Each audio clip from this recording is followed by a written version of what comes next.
alhamdulillah alhamdulillah alhamdulillah حب شيخي تجاني حرق قلبي فيه عمري دوما لزيق قبال. Quand je parle de Barham Diop, je sens que je parle de moi. ñun dañu màgg rek fekk ko fii ci kër gi donc fekk comme ni ma fekkee El Hadj Abdoulaye Cheikh Ahmad Tidiane suma mag yëpp ni ma leen gisee rek noonu laa ko fi gisee ci kër gi. Du temps de feu Sa Majesté Hassan II, que Dieu ait son âme, qui a bien voulu le nommer à la tête de l'Arabiyya des Ulama du Maroc et du Sénégal. Et je dis aussi, c'est pas uniquement un ilm du savoir, mais aussi c'est un cheikh d'éducation. Yàlla nee na bakkan du dee mukk te wërsëgam jeexut ci kaw suuf kon nag neen nit ñi nañu ragal yàlla te ut bu rafet rek ut bu ñaaw du tax am soppal ku la neex waaye na la wër ne bés di ngeen tàggoo dafa lu la neex mais dañ la koy fay de. حب شيخي تجاني حرق قلبي في عمري دوما لشيق قباء. حب شيخي تجاني حرق قلبي. baayam di Baye Mahmoud Diop nga xam ne kenn la ci kàngaam yi àndoon ak Cheikh Ibrahim radiallahu anhu mu juddu ci loolu mu tuddee ko ko jox ko ko. xale bu sabar la woon bu yëngatu te bëggal boppam it jàng. Mère d'Oustaz Barham Diop de mettre au monde un fils qui aurait une grande notoriété. Après la disparition d'El Hadji Abdoulaye Niass, Seydi Mahmoud Diop voit une grande estime à l'endroit de Baye Niass et pour preuve, il donnait sans compter à Cheikh al-Islam tout ce qu'il gagnait. Il lui confia aussi son fils Oustaz Barham Diop. waaye loolu nag dafa am cosaan ndax baayam Mahmoud Diop moo nekkoon koo xam ne dafa bëgg Baye jox Baye léppam bëgg ko bëgg goo xam ne dafa jéggi dayo jox ko alalam jox ko léppam noonu la ko baayam ñëwee jox Baye na ko nag léegi dama bëgg nga nekk continuité sa Baye parce que li ma bëgg a def ci sa Baye ak li ma ko bëgg a fayee xajut ci dund doomi aadama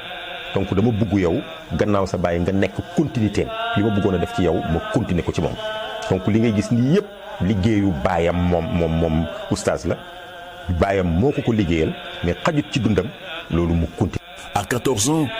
Barham Diop mémorisa le Coran, mais ne reçut son shahada que 2 ans après, c'est-à-dire à 16 ans, des mains de son maître et homonyme, Cheikh Ibrahima Niass. xam-xam bu rëy te yaatu te rafet te leer te yooyu dendale ko boole ko amee ko daanaka kenn mënu ko kon ku ko man dañ la koo man loo ku ko man loo mooy baayam sëriñam xaritam turandoom soppeem. حب شيخي تجاني حرق قلبي فيه عمري دوما لزيق قباء. حب شيخي تجاني حرق قلبي. Oustaz Barham cër yu bari ñoo ko seq. kan mooy Oustaz Barham kuy tudd Barham di nga tudd Cheikh al-Islam et Cheikh al-Islam El Hadj Ibrahim radiyallahu taala anhu wa nafaana wa barakaatu. ku ne koo xamante ni moo ko yaral boppam ci ñaari yar nag yar na ko yaru biir waaye yar na ko yaru biti su ma nee yaru biir nag kooku leneen la mooy ni defal na ko tarbiya defal ko tarqiya ànd ak moom ku xool bu jëfee def rek te xam ni mag dugal na loxoom ci moom. li yàlla waxaat ne zarni wa man xalaqtu wahidan bàyyi maag koo nit doomi aadama parce que doomi aadama bu ma koy bind kenn fekkewu ko man kenn kese la li nekk ci yëpp maa ko def ci moom kon oustaz daal dafa mel ni Baye bi mu ko préparé ba pare loolu la bind ci kawam zarni wa ma xalaqtu wahidan kii moom bokkuma ko kenn maa ko préparé sama bopp. Baram dafa fulawu musul jaar ci affaire yi caaxaan ci gone waaw liggéeyal xam-xam bokk ci xale yi njëkk a mokkal alxuraan ci Medina. Baye dafa bëggoon nit ku am fulla ñi nga xam ne ñoom la seqatoon Barham ñoom la seqatoon Baye ci maasam ñu ay doomam ak i doomi mbokkam ak i taalib yu ñu fi joxe ñëpp qualité bi Barham kenn amu ko ci moo tax Baye dafa bëggoon nit ku am qualité dafa bëggoon nit ku am fulla te itam dafa bëggoon feeñal liggéeyam ci doomu aadama yi ndax missionnaire la boo xam ne yàllaa ko ebal ci doomu aadama yi mu nekk wuutu yonent bi sallallahu alayhi wa sallam pour liggéeyal islam liggéeyal ak doomu aadama humanité loolu nag mu bëggoon fu mu ko feeñal di ko yàlla jox te feeñalukaay bi nag jafe mu gis Barham nag di feeñalukaay loolu taxoon mu sawar ci Barham. ku mu ko daan jox daf lay wax ne hazihi hiya tijaaniyatu kulluha mooy fi mu dajale sanadam yëpp muy juróom fukki sanad ak ñaar yoo xam ne Baye am na ko ci tariqa bi Baye jox na ko ci ndigal te kayit gi nga xam ne moom la Baye bind Sidi Ali di ko wax ne ko suma tukki ñii ak ñii laa jox ndigal turam mu ngi ci kayit googu te maa ngi ko amee. Après sa brillante formation, Cheikh Ibrahima Niass fit de lui son secrétaire particulier de 1951 à 1975. mun nañoo wax ne bi muy tari alxuraan am na fukki at ak nangam am na ñuy wax fukki at ak ñaar fukki at ak ñeent mais da ngay xool diggante tari alxuraan 19 ans déjà Baye boole na ko ci secrétariat wu Baye xam nga ku toll ni Baye di bindanteeg addina bi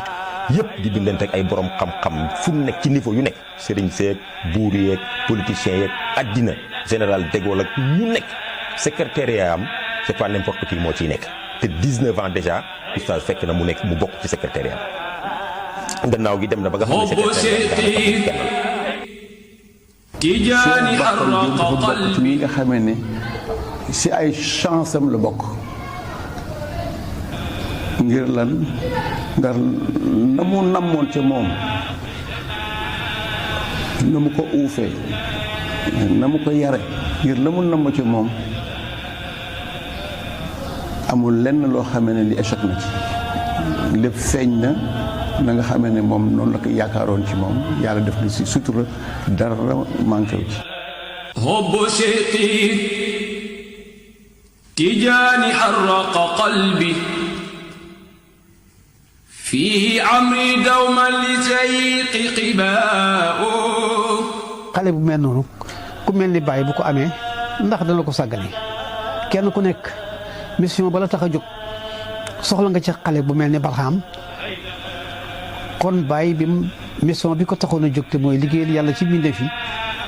wutu yàlla ci mbindeef yi wutu yonent bi sallallahu alayhi wa sallam soxla woon nañ ci ku mel ni Barham di mu liggéey ci Baye Niass di mu ci liggéey ci document yi ànd ak Baye liggéey ko ak Baye liggéeyloo ko mu liggéey ko jox ko buñ ko jukki woon tey ci liggéey Baye Niass tabaarakallaahu defe naa ne ay bibliothèque dina fees.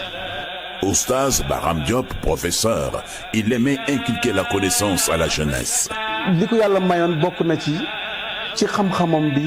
bu daan toog ci pegg Baye di jàngale wax dëgg yàlla daana dem ba mu yàgg ay xale ci boppam ñoo koy ci jamonoy Baye ñoo ko daan invité mu leen di jàngal te nee na loolu Baye moo ko digaloon ba tax na man sama gis-gis ci dundam bi yëpp boo gisee li mu wax li ëpp ci ndaw ñi la doon waxal wax naa mag ñi wax naa ndaw ñi wax ne li ëpp Baye moo ko digaloon ko del wax ci ndaw ñi. te jeunesse bi tamit dafa fekk ne Baye mi ko yar philosophie moo doonoon Baye mu ne soo amee ca garage wu mécanicien ya benn mécanicien boo xam ne da nga koo yar ba def ci moom jikkooy lislaam pour kooku jottali sa message mooy gën a yomb yow nga jottali ko yow parce que mécanicien bi nekk ci biir mécanicien yi wax ak ñoom mooy gën a yomb parce que seen nawle la yow mi kaalawu am leer gu yàlla def ci yow am xam-xam bu yàlla def ci yow soo baaxee dañ naan kooku yàllaa ko may rek maanaam nit ñi dañuy foog ne waruñoo mun a baaxee ni yow parce que yàlla la jagleel mbaax mais soo defaree xale ba mu baax xale boobu nekk ci biir xale yi baax xale yi danañ xam ne ñoom ndekete mën nañoo baax parce que sinon xale bii du baax. dama am benn jigéen boo xam ne dafa nekk Dakar yàlla def mu sëy ay at amul doom mu di ma ñaanloo may ñaan di ñaan affaire bi yéex ma oo oustaz ma ne ko man ma nettali ko affaire ndaw si ne ko ndaw si mi ngi Dakar léegi dama bëgg nga jox ma ndigal ma jox la numéro ma jox ko sa numéro téléphone moom mu oo la nga jox ko rendez-vous mu ñëw fa nga ñaanal ko parce que vraiment yéene naa ko mu am li mu am te yaakaar naa sa ñaan mu ne ma noonu kenn du ko dimbalee doomi at kenn du ko dimbalee nit léegi ni ñuy def mooy dana la jox looy jàng yow di ko ñaan man ma jël di ñaan yàlla ba yàlla sottal ko mu jaarale ko ci sa loxo mais noonu kenn du ko dimbalee nit yaa ngi gis lim doon bañ maanaam su ndaw si demoon mu ñaanal ko moom mu dal di am te man ñaan naa ba sonn amul ndaw si daf may dal di xeeb moom loolu lay bañ noonu la doon taxawee ci jaamu yàlla noonu la ko bàyyi préparé woon moo tax moom mu am lum liggéey ci yoonu bàyyi loo xam ne néew na ku ko liggéey. ndax Baye daf ne doom ji nga xam ne moom laa jur ak doom ji ma xam ne mooy suma doomi roxo xàmmewuma leen te loolu oustaz doy na ci li nga xam ne mooy exemple nee na bi mu leen ko taalifalee ba pare oustaz nag dafa dégg wàllam bu baax a baax mu ittihoo xam-xam lool ànd ak Baye ci tukkeem yi Baye di ko responsabiliser fuñ toll dem nañ ba nga xam ne biñ demee ci réew yi Asie yi dem nañ place boo xam ne Baye def na fa ay conférence yu bëri bañ agsi ci benn jotaay boo xam ne ay kawar yu ñuul rek a fa nekk ay jeunes Baye daal di ko responsabiliser ne ko oustaz waxtaan ak ñoom Barham waxal ak ñoom waxal ak xale yi. Nul n'est prophète en son pays. Le professeur Ibrahima Mahmoud Diop, Barham Diop, est l'illustration parfaite de cet adage. Il a donné des conférences dans 19 pays asiatiques, 29 pays africains, 9 pays européens et 5 États des États-Unis d'Amérique. Ce qui fait au total 58 pays qu'il a parcourus pour l'expansion de l'islam, la science et le savoir en un mot. Aimer,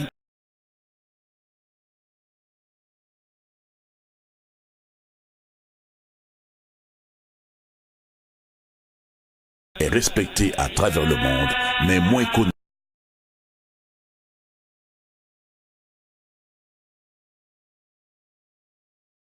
Dans son pays, cet érudit hors pair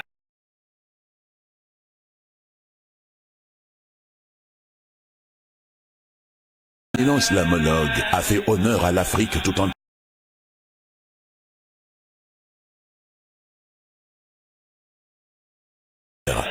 En parlant de l'islam avec aisance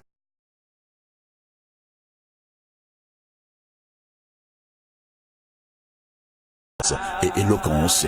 devant les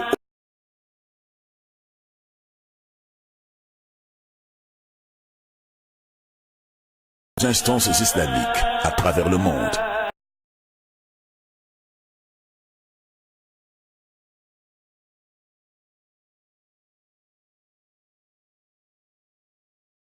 Polyglotte, Oustaz Barham Diop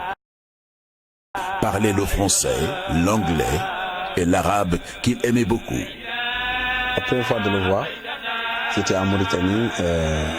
quand il est venu là-bas. Moi, je suis mauritanien. Donc, je le voyais venir faire des conférences chez les Arabes, les Maures. Et connaissant bien les Maures, comment ils sont éloquents dans la langue arabe et comment ils parlaient de cette langue et comment ils admiraient la langue arabe. Et voyant un noir parler de l'arabe, la façon dont il parlait et l'admiration que ces Arabes portaient à Oustaz, ça m'a impressionné dès le départ. Je me rappelle une fois, dans une conférence qui réunit beaucoup de gens, et on l'a présenté comme un Sénégalais qui doit parler. Quelqu'un a posé la question, est-ce qu'il parle arabe? Et non, la réponse que tu vas l'entendre, c'est lui qui va répondre. Évidemment, il a parlé avec toute son éloquence connue, qui a surpris toutes les personnes.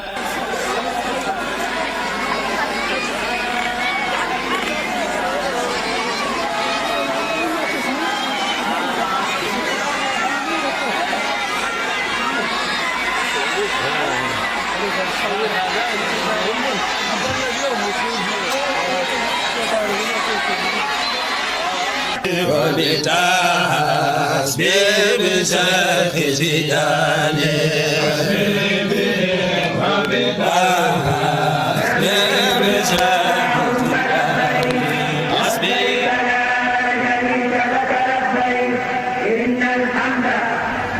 man nag fekk na boobu étudiant laa foofu yàlla dogal 1973 ñu daje Makka comme ligue bi daan def at bu nekk ñu def benn espèce su colloque dajale fa ñu bari ci borom xam-xamam jullit yi ñu daje ñu waxtaan ci solo mbiri jullit ñi 1973 ñu def nu mel noonu biñ ko defee ma dem teewe ji ko bi ma teewee dégg ñuy wax yu am solo ci surtout sax mbirum jàngale ma gis ci kenn koo xam ne kii Sénégalais la mu waxtaan wi neex ma lool ma xaar ci buntu bi ba mu génne ma nuyoog moom wax ko man maay kan mu wax ma moom te mooy kan foofu lu ñu xamante ci buntu ba daal di fay fasante kóllëre ngir wax ju rafet dem fa wax te yàlla dafa dogal ba mu ko waxee ba ci suba sa daanaka foo dox ci Màkka rek dégg ñuy nettaliwaat la mu doon wax ak di ko yéem loolu nag tax yokk sama ak cofeel ci moom. Hadj Abraham Diop est une institution en lui-même. Il n'y a pas un Marocain qui ne le connaisse pas, qu'il soit petit ou grand. maa ngi jëkk dégg waxu Barham Diop maa ngi woon Fass ca Maroc booba dama jàng tugal ba noppi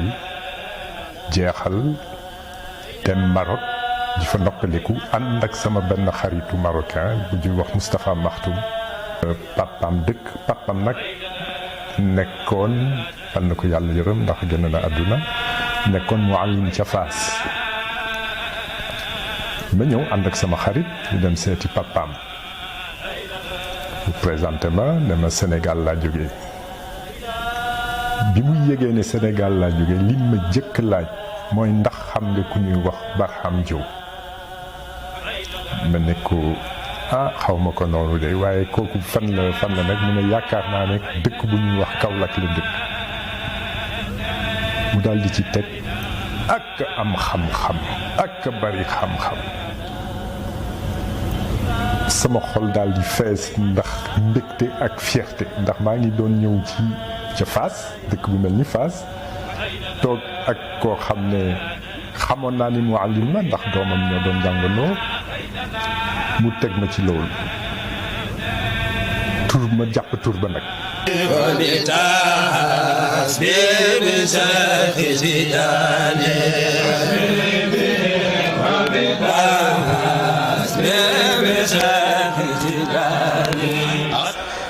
Oustaz Barham man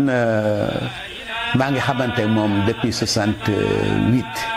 booru 67 68 mais xamante min bayit du xamante bu ñu jóg mais dama ko parce que booba man dama nekk taalibe Kaolack di jàngee fu ñuy wax Saara Njugaari kër Alaaji Ahmad Ndiaye Arout foofu laa doon jàngee moom mu nekk Médina yàlla def nag mu mën arab loolu te booba ñun taalibe yi dañu bëgg ko mën arab man mën naa wax ni sama njàngum arab Oustaz Barham bokk na ci li tax ma jàng làkk arab loolu moo tax ajjuma jot dañ daan ne Médina ngir ñaari mbir benn gi Cheikhul Islam Alaaji Ibrahima Niass bu jullee ba pare ba wéeru ci minbar bi di jàng xadisam yu bëri yooyu loolu da daan dem di ko seetaan ñaareel bi mooy bu ñu génnee daje Oustaz Barham ci mbedd muy làkk arab man defuma école français defuma école arabe sax école bàyyi laa def toog ci suuf jàng dem topp lañ la wax nga jàng loo xamul laajte ba boo dëgëree ñu woon nooy utee xam-xam waaw français comme dafa nekk langue officielle du Sénégal foo toll nekk ak say morom yuy jàng français bon itteewoo naa ko lan daal laa seetlu suñ pari ju xumb jooju daal atom bàyyi nee na bu ñibbee dama bëgg nga jàng français mun ko loolu de wax na ma ko moom booba tey nag maa ngi sant yàlla anglais moom moo ci tane parce que bi ma détaché Gànna ñu jox ma département d'arabe ci institut supérieur te laajuñu ma sax cursus booba nag occasion la pour ma inscrire ci institut des langues jàng fa anglais tuuti.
kër Baay Ñas rek la jaar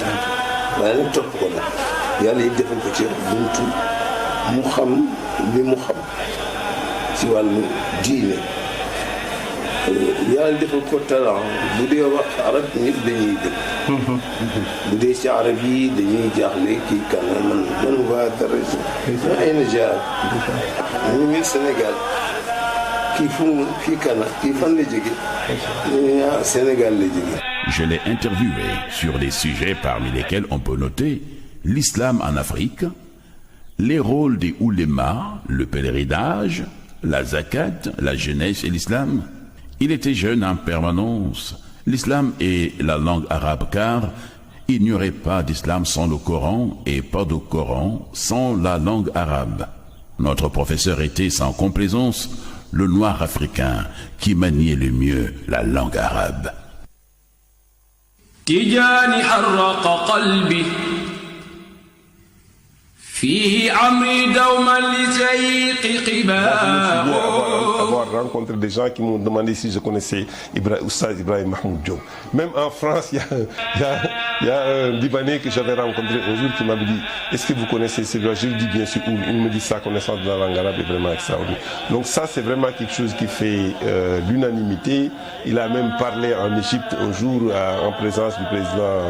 Hosni Moubarak et d'autres personnalités où il a fait des discours en arabe. Sa connaissance de la langue arabe est vraiment extraordinaire, mais aussi sa connaissance de la langue wolof qui est sa propre langue. Nous tous qui sommes des intellectuels formés à l'école occidentale, nous n'avons pas la chance de pouvoir parler le wolof. Il parlait bien le wolof et pouvait donner un discours scientifique sur tous les domaines de la science en wolof. Ce qui est pour nous, n'est-ce pas, porteur d'espoir que nos langues, le wolof, le pulaar et tout ça sont des langues aussi qui peuvent être utilisées pour dispenser un savoir scientifique élaboré, n'est-ce pas, dans tous les domaines. Donc, et ça, je crois que aussi c'est important, sans compter le français, l'anglais et tout. Donc, c'est vraiment un digne fils de ce pays. Yàlla jox na ko xam-xam joxoon na ko xam-xam mais boo amee xam-xam te jëfewoo ko tam xam-xam bi du am solo li ma gënoon ràññee ci moom mooy jëfe xam-xamam dundam yëpp daf ko joxoon lislaam ak xam-xam kooku moom seetlu nañ ko li ñu mënul bàyyi ci dundam mooy xam-xamam foo mun a toll ci niveau ci xam-xam bu waxee nga reconnaître ko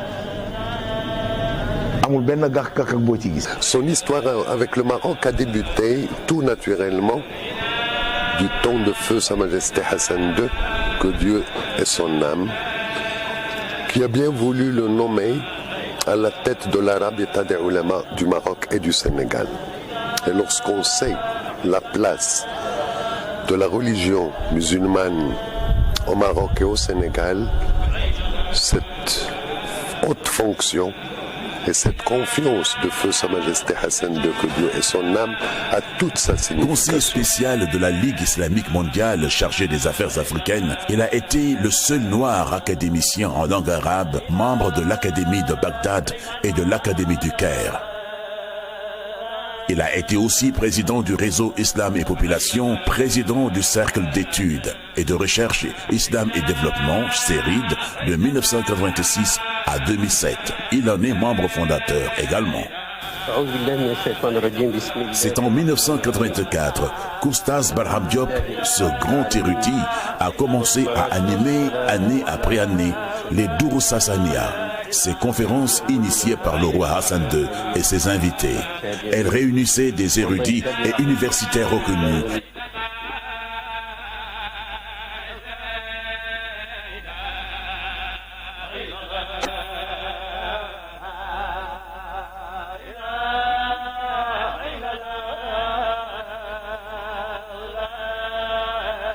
يمتعونا في عندهم أجل تاع 8 أيام كل واحد يبغى يتبارى بسم الله يقيد نفسه عنده زله. حب سيقي تجاني حرق قلبي. En 1987, l'éminent professeur a animé une conférence toujours devant le commandeur des croyants sur le thème « Où va l'Afrique musulmane ?» Au cours de cette conférence, le cheikh avait fait des propositions en faveur des associations islamiques de l'Afrique de l'Ouest et surtout pour les étudiants africains, pour qu'ils puissent continuer leurs études supérieures dans les universités marocaines et dans de très bonnes conditions. À la fin de cette brillante prestation, Sa Majesté le roi Hassan II a pris la parole pour commenter la conférence. Au cours de ses commentaires, il affirma à Oustaz Barham Diop qu'il est entièrement d'accord avec lui pour les propositions faites pour élever le niveau de l'enseignement et donna 300 bourses d'études aux étudiants sénégalais et ouest-africains étalées sur 5 ans. Feu Ibrahim Diop est une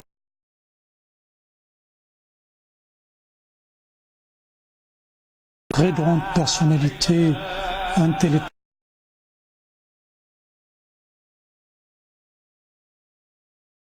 et religieuse, et un grand ami aussi du Maroc. Il a contribué fortement à la consolidation des relations du Maroc avec le Sénégal en tant que secrétaire général de la Rabita des Ulama du Maroc et du Sénégal. L'Institut des études africaines, IEA, est un établissement universitaire de recherche fondamentale relevant de l'université Mohamed V, Souissi à Rabat. La cousine qui a été à l'origine de la création de l'Institut des études africaines, car après la fin de la présentation d'Abraham Diouf, Feu Hassan II, roi du Maroc, a décidé la création de l'Institut d'études africaines.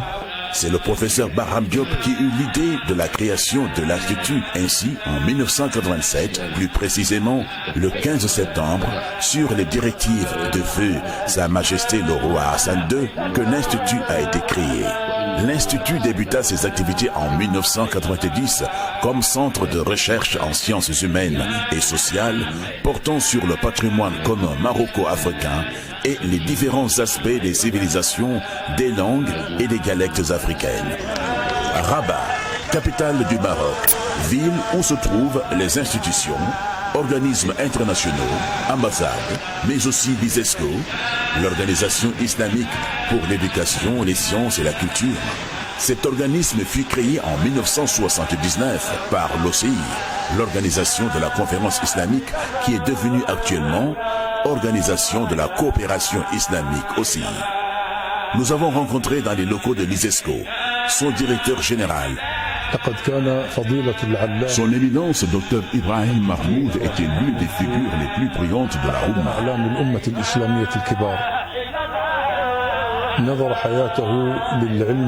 Il a consacré sa vie à la propagation de la science et à la clarification du message de l'islam et de ses objectifs à des millions d'individus du monde islamique, et ainsi qu'à des millions de non-musulmans qui percevaient son message, ses idées et ses efforts intellectuels.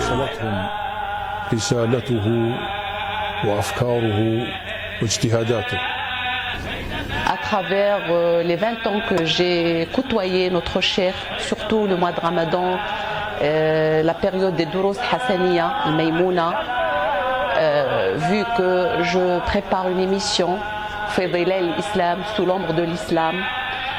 avec les grands cheikhs, machaïrs et les ulama qui viennent à travers le monde entier vers Durous Hassaniya, Maïmouna, j'avais vraiment l'honneur d'interviewer plusieurs fois, chaque année, notre cheikh, avec beaucoup de beauté et de bonté et d'intelligence spirituelle. Il vient pour vraiment nous donner ces paroles d'or, pleines de lumière, pleines de miséricorde, pleines d'influence et de l'impact. Sénégalais bu mag, Sénégalais bu baax, Sénégalais bu bari xam-xam, Sénégalais bu tabe, surtout ci xam-xamam. Oustaz Barham Diop xam naa ko balaa may ñëw Sénégal waaye contact bi ma am ak moom aéroport la amee xam naa ko balaa may ñëw Sénégal ndax man Maroc laa nekkoon yàgg naa fa lool foofu laa doon jànge te moom da daan ñëw di bokk ci ñi roi Hassan II yàlla na ko yàlla yërëm daan invité pour ñu bokk ci loolu ñu tudde woon duruusul xasaniya nga xam ne ay borom xam-xam danañ jóge ci àdduna bi yëpp ñëwee di waxtaan ci wàllu diine. Hassan II moo ko daan jiite, doom ji sax mu ngi continuer di ko def. donc ñun biñ nekkee Maroc dañ daan gis ci télé bi di gis ci journaux yi oustaz Barham Diop mu nekk ci ñi nga xamante ne dañ daan bokk ci mbir yooyu ñu na woon ko lool mu daan ñu siggil itam en tant que nit ku ñuul, en tant que Sénégal. ñun dey bokkunoog moom génération waaye nag dund nañoo moom bokk ak moom lu bari. nee naa étudiant nekk Maroc di jàng que yaakaar naa ni muy ñëw di participer ci lu ñu tuddee ad-durusul xasaniya ar-ramadaniya ci jamonoy Sa Majesté Hassan II doon ànd boobu Cheikh Nazir Niass moom yàlla na yàlla yokk ko ay leer muy macha allah le lendemain kuy sénégalais kuy africain rek da nga siggi ndax la fay daje ci kàngam ci àdduna bu Barham defee darsam ba génn ëllëg sa coow parce que jafe na boobu jamono nit ku ñuul taxaw ci xeet yi borom xam-xam yi doon jóge fépp te ku ne xamoon na Sa Majesté Hassan II ni mu nekkoon ku bàyyi woon xam-xam mais tegu ci kanam loolu dund nañu ko mu am lu mu def ci ñun. ba muy ñëw Égypte ñun fa la ñu fekk keroog dafa fekk ñaari ministre di ko xëccoo Mahjoub mooy ministre bi amee mbiru diine ci Égypte ki nga xam ne moo amee mbiru diine ci Maroc ñoo ko invité tànn oustaz ne ko nag yaay wax ci turu monde islamique mboolem ñi nga xam ne ñoo monde islamique yaay wax ci seen tur keroog yàlla def na bi muy solu sax mu ne ma bàyyi ndax bii baax na keroog ñoo ànd jóge ko hôtel ba àgg waaye fi ñu ci gën a neex mooy fi mu waxee ba monde islamique yëpp jug di tàccu Moubarak tourné sésam bi parce que mooy jumla jooju moo waxoon muy phrase bu garaaw kittu artabiku maratayni مرة إذ أسر إلي أنني شرفت وكلفت بإلقاء كلمة المكرمين ولكن سرعان ما زال الارتباك إذ تذكرت أن ذمة المؤمنين واحدة يقوم بها أدناهم. dafa wax ne biñ ma yootalee ne may wax ci turu monde islamique tuuti ma tremblé waaye bi ma fàttali ko waxi yonent bi sallallahu alayhi wa sallam mu ne li nga xam ne moom mooy kóllëre ak jullit ñi ñëpp ka gën a néew doole ci ñoom mën na koo gàddu ba ma ko fàttalikoo rek le tremblement ba dañ ma concentré waat waaye nag yéen monde islamique yëpp maa ngi leen di wax tey ne leen amoon na benn xale benn jeune ca biir Sénégal bëggoon a jàngi monde arabe ci jamono colonialisme bi benn fonctionnaire bu ndaw baare ay kayitam ba mënta génn jàngi waaye mu dogu taxaw ne danaa des suma réew jàngee suma réew pour won àdduna bi yépp ne leerul islaam leeru xam-xam amul benn loxo bu ko mën a baare ndax moo jóge woon Médina ba agsi ci ñun xale boobu tey moo taxaw tey fii ci Égypte di wax ci monde islamique.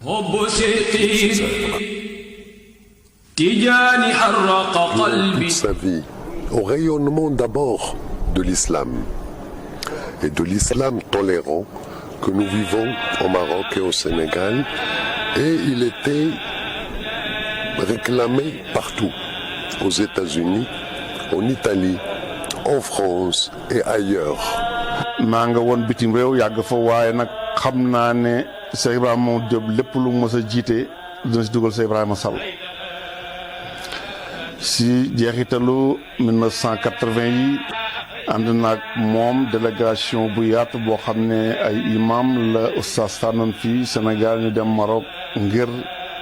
xabanteeg imam yi nekk foofu wecci wante ay kaddu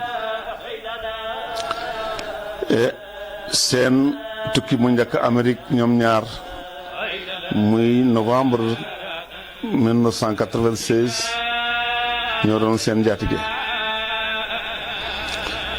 bërëb ba njëkkee nuyoo ji muy jàkka ju mag ji si New York muy Islamic Cultural Center keroog ba ñu demee ñu ngi fa fekk docteur Salim Ajwa di imam ratib ba ak naayibam di docteur Ousmane bañ toogee ak ñoom jotaay ba guddul waaye daal lañu njëkkee seede mooy que ne oustaz Barham mi moo gën a dégg arab yi. Récipiendaire de plusieurs distinctions, Ordre du Mérite Sénégal, Ordre du Lion Sénégal, Grand Croix de l'Ordre du Lion Sénégal, Palme académique royale du Maroc. D'une humilité exemplaire, cela, en dépit de tous ses titres et distinctions, il est toujours resté égal à lui-même. Il n'a jamais eu la grosse tête. ëpp la xam-xam ëpp la wërsëg ba noppi gën laa yaru oustaz ku yaru woon la noo mën a mel boo ñëwee dana la jox sa cër dana la jox sa wàccuwaay te it ku oyofoon la oyofoon na ba boo ko fekkaan ak njabootam day mel ni ku toog ak ay moromam. yàlla may na ko xam naa am na ñu ma gën a fasaay ñu ma ko gën a xam ñu ma ko gën a miin mais bokk na ci yu ma jàngee ci moom fexeel ba sa noon bu mu la yàpp ba bu ñëwee wax la mun la wax yeggee lu nekk mais oyofal it bay say xarit buñ la ragal a wax dëgg loolu daf ko moom da ko doon dundee bu dee yëpp ñàkk fay daal tax a jug doo ñeme oustaz bu dee dëgg nga nekk da nga def bañ dëgg ñëw fekk mu oyof mu yaatu. oustaz boo toogee ak moom ci lay yar ci la lay yar ci ni muy waxee ci ni muy toogee ci ni muy lekkee ak ci ni mu lay jàngalee ni moom ku woyof la te doo ko yab moom ku woyof la mais doo ko yab et là ça c'est très important. En tant qu'homme, il était très humble, très accessible. Et on pouvait passer à côté sans le remarquer. Et compte tenu du très haut niveau auquel il était en tant qu'intellectuel, c'est difficile de voir quelqu'un aussi humble tout en étant aussi érudit. li tubaab di wax générosité maanaam laabir surtout ci li jëm ci xam-xam joxe xam-xam. ñaar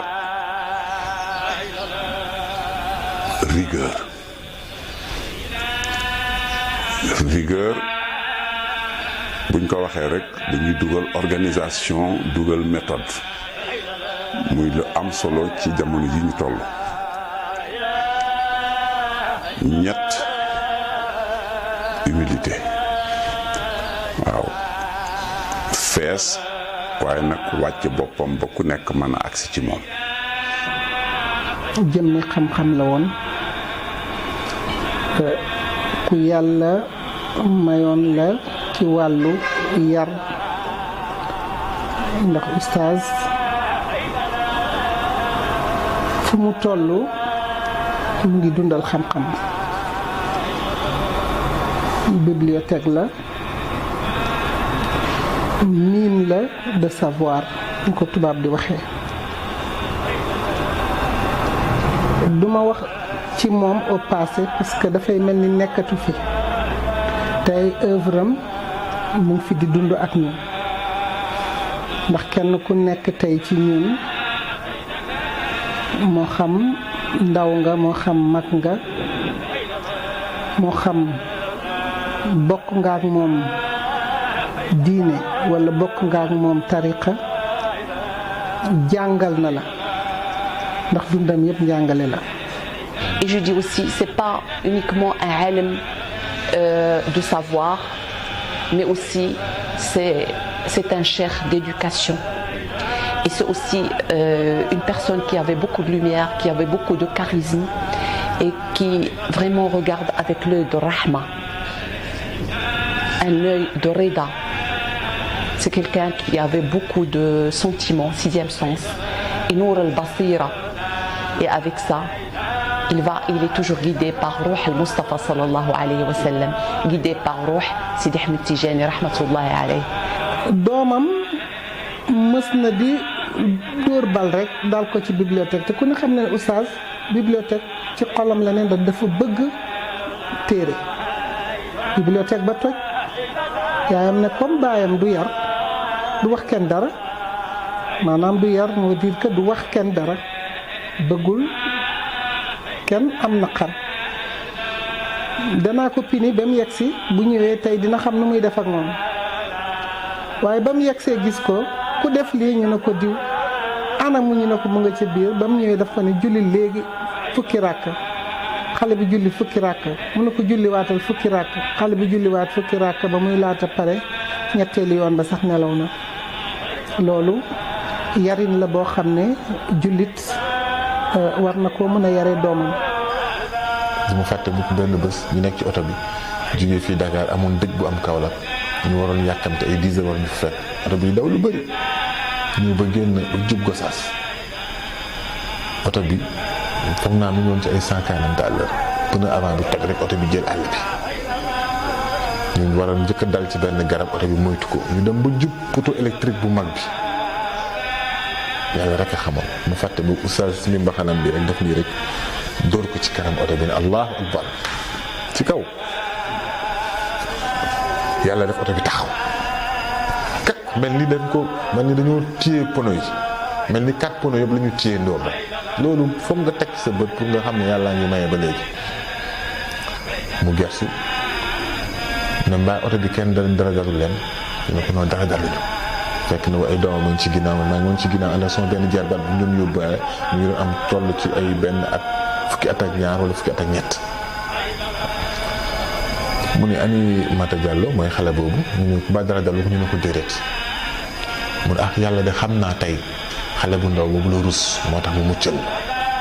Il était d'une simplicité inouïe. Il n'avait pas de garde du corps. Pour lui, être avec un roi, un président ou avec un citoyen lambda était pareil. Il respectait et avait une grande considération pour l'être humain. ñi ñu doon liggéeyal ñoom ñoo def seede naar yi xam nga ñoom yàlla may na leen lu ñu xam rek danañ ci waxtaanee ak yow. ñu ne ma Cheikh Barham mii de ab gor piir a ngi nii afiif a ngi nii ku sell a ngi nii. La Ligue islamique mondiale est une ONG musulmane fondée en 1962 à la Mecque avec le concours de représentants de 22 pays pour promouvoir le panislamisme en opposition au panarabisme nassérien. baay boobu dañ koo xam mag indi ci rajo te moo tax ba ñuy sosee ñu boole ko ci mën naa cee wax ndax man ak sa papa Cheikh Abdoulaye Ibrahima Niass ak ñu wax Habib Niang ñun ñëpp ñoo bokk ajaloo baay ba aj pare bàyyi na man maa ngi liggéey ndax wëpp bi ma àndal président du conseil ak buuru Kano télévision islamique ak ñoom baa ngi dem waaye yéen toogal leen ma fi fekkee congrès ñu def sa Alaaji Abdoulaye jàng na fa ak kalima ci turu baay def ci ay tawjihat mooy ay orientation yu bàyyi wax leen ca mbooleem ñu fekkee congrès ba tey nit ku ñuul xale baay bi tudd Ibrahima Diop moo fa def communication bu gudd doon wax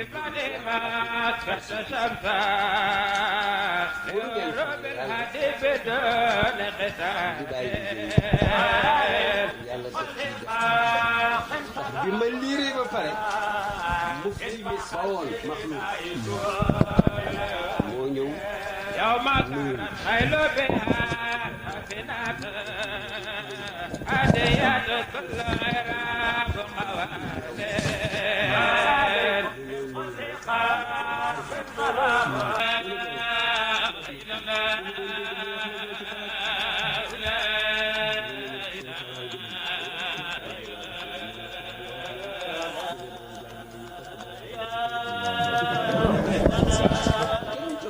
ndongo booy encourage donc déet yow dañuy jàng ci yow mais doo jàng ci Le CERID a été créé le 1er février 1984 à Dakar à la suite d'une attaque que les lobbies maçonniques avaient perpétrée contre l'islam, le taxant de frein au développement. Son premier président s'appelait Maître Fadilou Diop de 1984 à 1986. xam ngeen CERID lu ko waraloon dafa amoon benn waay bu bindoon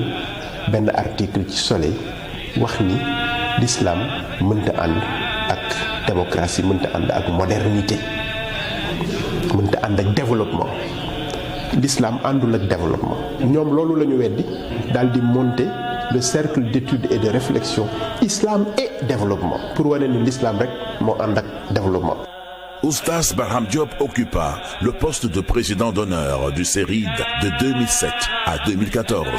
Conseiller à l'USESCO, aussi secrétaire général de la Rabita des oulémas du Maroc et du Sénégal de 1986 à 2014. Suivant les pas de son maître, Baye Niass, Oustaz Barham Diop, durant toute sa vie, a contribué à l'expansion de la Tijaniya dans de nombreux pays. Il est inconcevable de parler de la Tijaniya sans faire allusion à Fès. En effet, c'est à Fès, cette ville marocaine située à 180 km à l'est de Rabat, que repose Cheikh Ahmed Tidiane, le fondateur de la confrérie Tijaniya, qui porte son nom. Nous avons visité son mausolée et par la même occasion, l'un de ses arrière-petits-fils a bien voulu témoigner sur Oustaz Barham Diop, qu'il a connu. في الأول التعريف الشريف تيجاني الزبير حفيد الشيخ التيجاني رضي الله تعالى عنه وأرضاه ومقدم الزاوية التيجانية الكبرى بفاس. من هذه الزاوية المباركة التي تعود الفقيد زيارتها كلما أتيح له فرصة للقدوم إلى المغرب إلى مدينة فاس.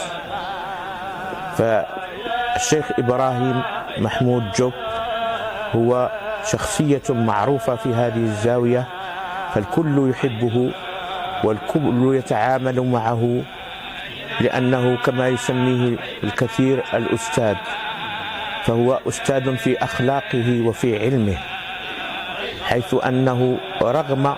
كونه قد تخرج من مدرسة من كبرى المدرسات الإسلامية والتيجانية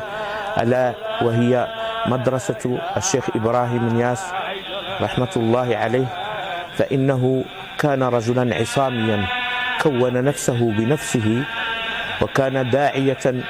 بحاله وبمقاله. wóor na ma ni de Sénégal gi Cheikh Ahmed Tidiane Chérif El Fatimi Barham Diop Cheikh Tidiane xam na ni Barham Diop ci ñi mu am Sénégal la bokk. dégg naa ne ñu ni Al Amin Alhaji Abdou Aziz Sy mi nga xam ne mooy porte-parole Tidiane Tiwaawoon dégg naa ba góor gi génne àdduna ba mu fa demee def na fa seede wane ne Barham du fen mukk te loolu rek doy na mérite waaw parce que yonent bi sallallahu alayhi wasallam biñ ko laajee jikko yi bu ne ñu ne ko ndax mën naa nekk ànd ak julli def na déedéet def na waaw mais biñ ko def fen def na fen moom julli du ko def kon bu ko ku mel ni sëñ Abdou Aziz Al Amin mi ñuy dàkkantele ku wóor ki taxawee ci dëjëm tànn jikko yëpp ne Barham du fen loolu rek doyoon na seede comme moom donc li ma wax yëpp dugg na foofu ku dul fen lu ne mën nga ko nekk ku dul fen lu ne mën nga ko am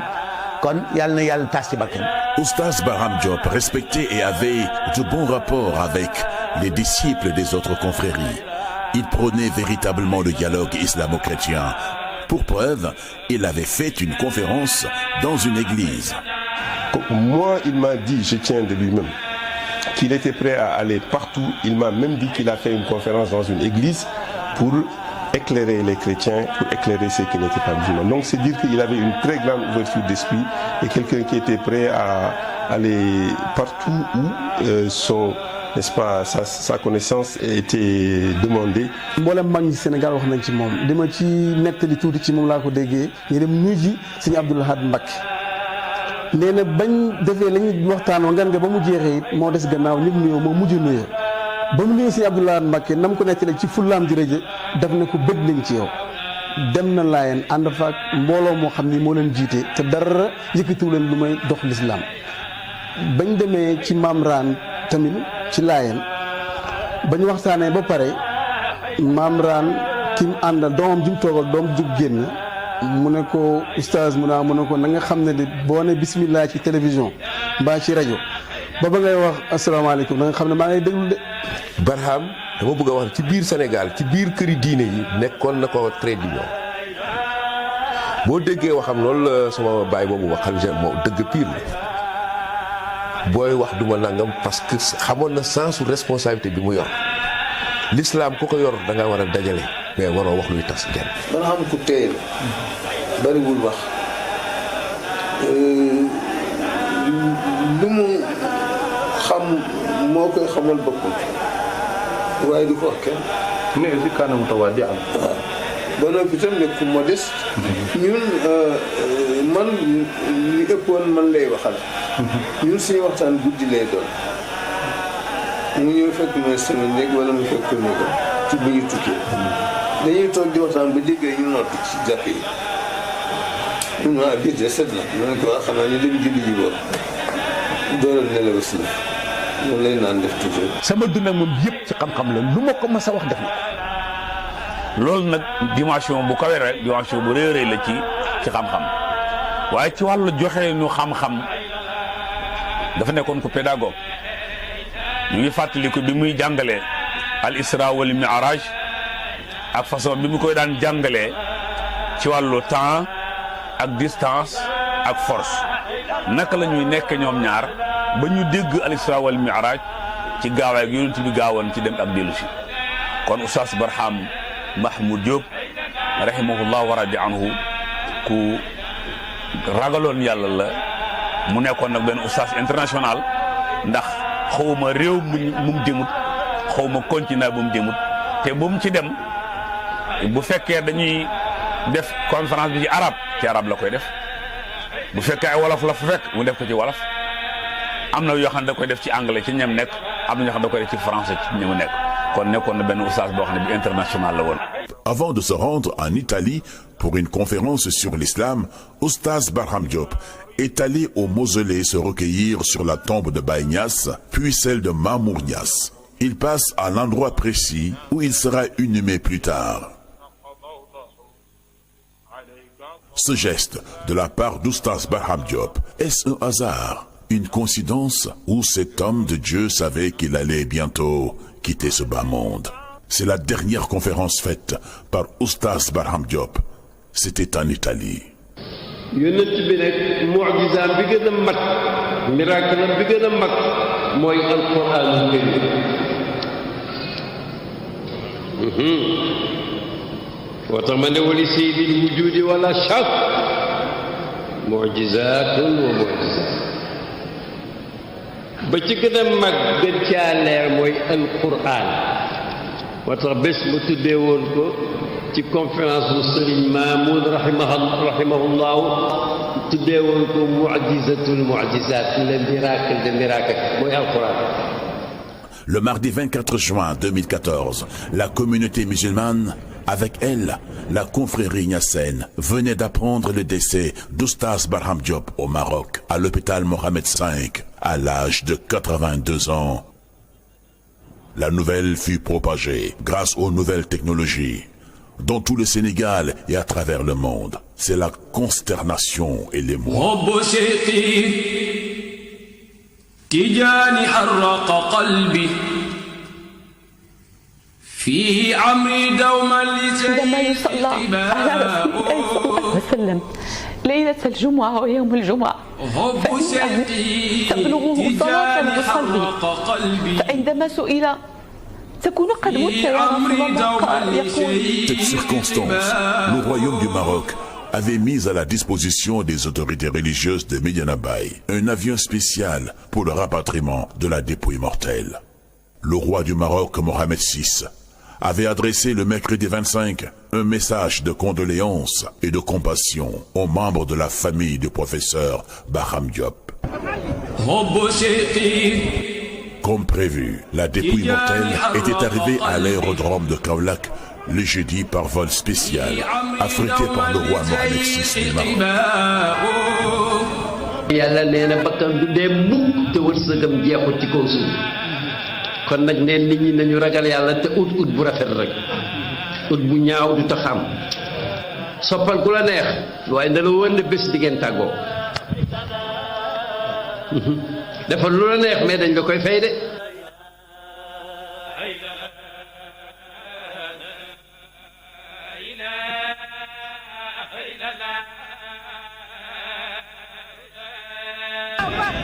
C'est le vendredi 27 juin 2014 à 15h, après la prière, que l'enterrement avait eu lieu à Medina Baye. La cérémonie s'était déroulée en présence du khalife de Medina Baye, Cheikh Ahmed Tidiane Ibrahima Niass, du président de l'Assemblée nationale, Moustapha Niass, du ministre Diène Farba Sarr, de Serigne Abdoul Aziz Sy Al Amine et d'une très forte délégation marocaine.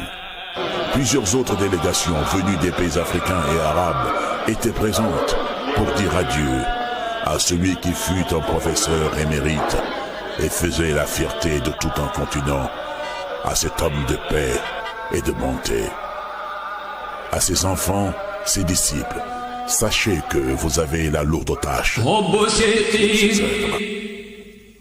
تجاني حرق قلبي فيه عمري دوما لزيق قباؤه حب شيقي تجاني حرق قلبي في عمري دوما لشيق قباؤه حب شيقي تجاني حرق قلبي